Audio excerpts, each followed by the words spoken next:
What's up, guys? Welcome back to Cars, Cost, and Technology. Today is a huge day here on the channel because we finally get a chance to drive the C8 Mid-engine Corvette.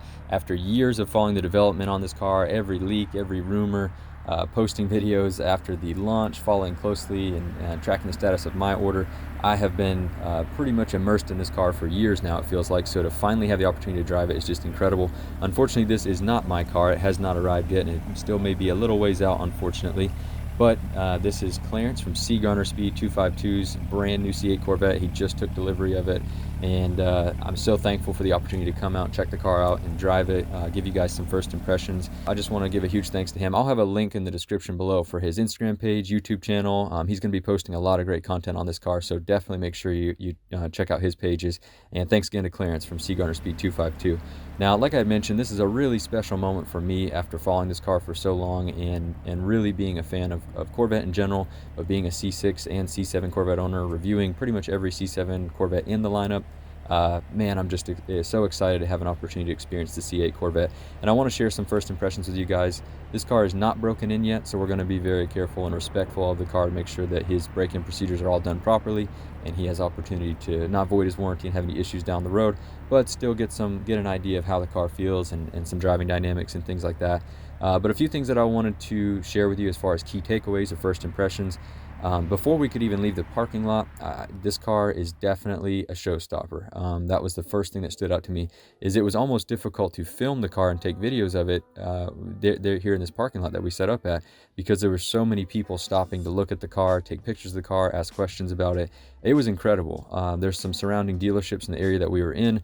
Everything from BMW, I believe there's an Acura, Mercedes dealership. There's a few different dealerships nearby, and people on test drives in those cars were stopping to look at this car and take pictures of it. So that to me really stood out, and I'm sure that the surrounding dealerships weren't too happy that we were really distracting all their customers away from the cars that they were trying to sell them. But like I said, this car draws in a ton of attention. Not necessarily saying that that's what you always want, but if you were thinking that maybe buying a Lamborghini or Ferrari or some other type of exotic is going to get more looks and more attention, I don't know. I mean, maybe a few years down the road, but right now this car is definitely what people want to see, what people are extremely excited about. And just the fact that it's attainable, the performance is so incredible. People are beyond excited about this car, and not just a small group of enthusiasts. This was people in general. Couples were coming up, both of them excited to see it and wanting to take pictures. So really cool to see that. Now, as far as some of the driving feel, getting behind the wheel, getting a chance to finally take it out for a spin. First thing that really stood out to me, and of course this is one of the most dramatic changes, is that seating position and the view out of the front. I'm sure you've heard it before already, but the view is so much different than if you've owned a Corvette in the past. I've had C6, C7 Corvette. I've reviewed, C7 ZR1, C7 Z06, C7 Grand Sport, and that view out of the front in the past has always been somewhat difficult with a long swooping hood. Definitely makes you feel like you can't quite see exactly what's in front of you. You got to look way out in the distance, where the C8 definitely gives you a feel that you can look straight down onto the road. Even just for driving around town, I can see how it's helpful to make sure you're able to avoid obstacles and just better awareness of what's going on with the car and maneuverability in general. So really was a fan of the view out of the front and that different seating position. The shifts are also really clean and smooth. Again, this car isn't broken in, so it's not like I was in manual mode banging through gears, really putting the dual clutch to the test. But just in some around town driving, I can vouch that it's very smooth and has some of the refinement of, say, a torque converter automatic transmission.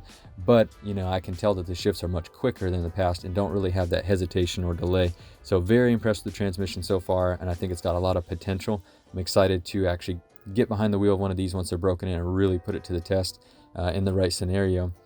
The interior is also really incredible. Again, I know this isn't necessarily anything new, but for me what stood out is not necessarily just the design and the materials, but actually driving it on the road. I didn't feel any or hear any squeaks, rattles, creaks.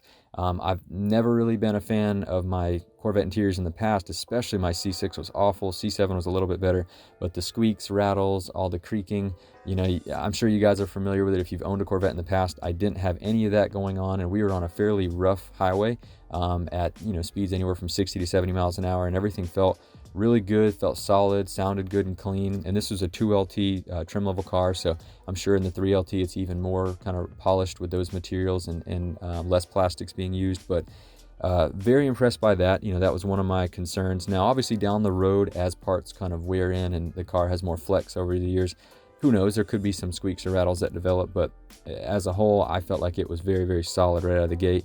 The comfort and controls are really nice as well. Everything feels well placed, well designed. The squared off steering wheel did not bother me at all. Everything felt like it was very well thought out where all the controls were, and very comfortable to use. The screen looks great. I did play with some of the drive modes. Again, not really pushing the potential of them, but just wanting to see some of the immediate changes in the behavior of the car when switching between a few different modes.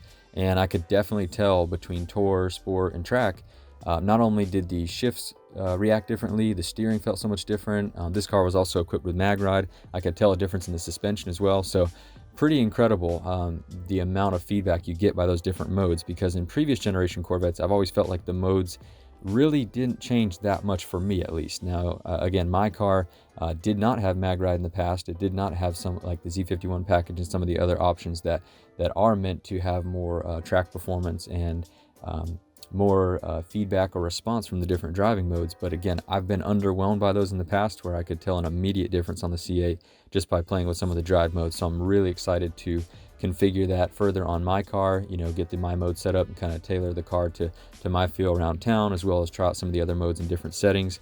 I can also say that the rear view camera mirror is almost a must for me after driving it in a little bit of traffic. Nothing too heavy, but it is difficult to look over your shoulder, you know, just with the placement of the engine and the design of the rear hatch. It's not going to be easy to turn around and look out of this car, or even use the standard or traditional glass mirror in like a 1LT car. So I'm not going to say it can't be done, but I could definitely see myself not enjoying that type of drive, not being able to see over my shoulder, not having the blind zone monitoring and things like that. So 2LT for me is definitely the way to go, or 3LT, of course, having that digital or the camera rearview mirror.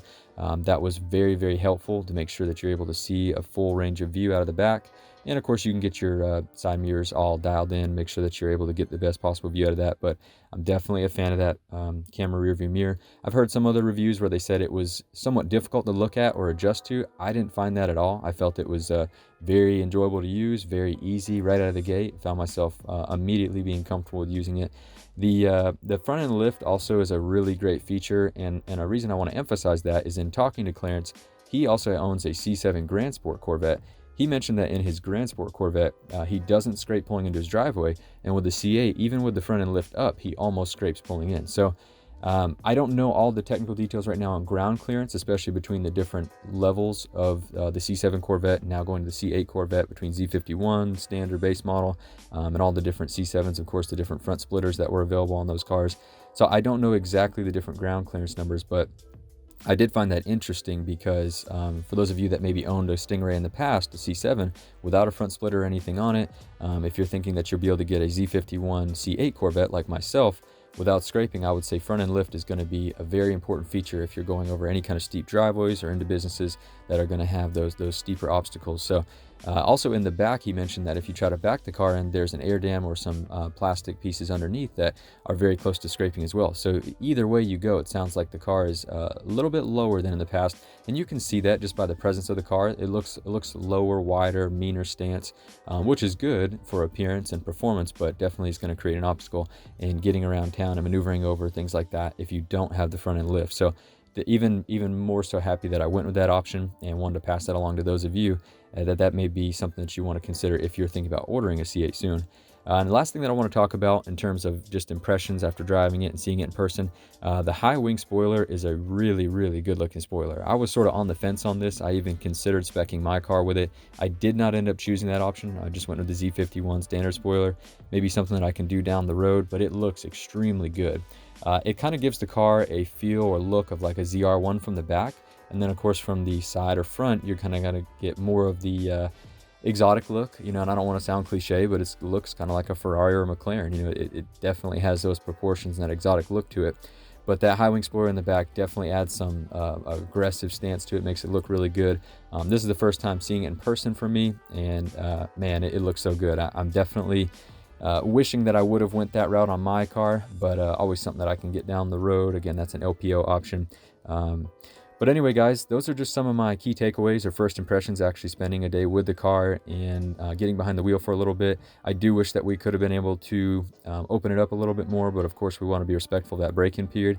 As a whole, though, my takeaway is I'm blown away. The car is incredible. I'm sure you've heard the expression in the past, you never want to meet your heroes. You know, this is a car that I've been talking up for a long time. This is something that I've been extremely excited about. And I was nervous that it wouldn't be able to live up to the hype when I actually went to drive it and experience it, but it definitely did. Like I said, I'm completely blown away. I'm ecstatic about getting my car. Hopefully it's here soon, but I'm so thankful that Clarence gave me the opportunity to get behind the wheel of his for a little bit, and hopefully we'll get back together soon when it's broken in, maybe do a more in-depth review of the car. I've also got some plans to meet up with some other YouTubers as well and check out their C8 Corvette, since I'm sort of in this limbo position with mine right now. But anyway, guys, I appreciate you watching and look forward to hearing your feedback in the comment section below. Let me know if you have any questions, and make sure that you check out the links in the description. If you're not already following or subscribed to Garner Speed 252, that you check out those links, jump over to his page. A lot of good content coming there on his channel. But thanks again for watching, guys. We'll talk to you next time. Have a great day.